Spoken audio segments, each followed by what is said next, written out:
aquí tenemos. Vamos a por ellos.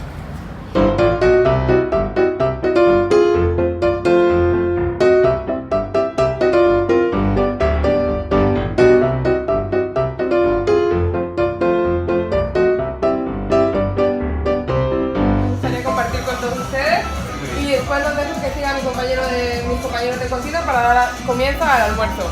Empezamos dando 6 almuerzos al día. Hoy en día damos 400. ¿Vale? Como más normal. Y pues nada, que lo disfruten mucho. Bienvenidos a La arrancadora és una casalleta antes de comenzar a almorzar. Y en això ja arranques en gana. Y el estómago te feixina, clar. Y entonces ya te entra tot el menjar que vulguis, te entra ahí. Y entonces, Soy exdelgada.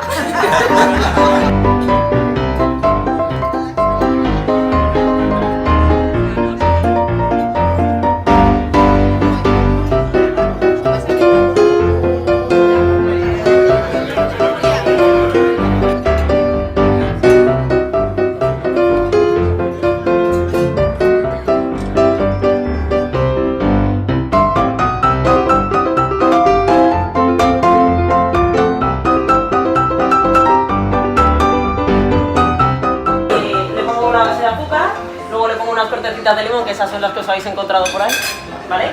Unos granitos de café y ya le he hecho el rol. Lo pongo a calentar y luego lo prendo y a moverlo con mucho calor.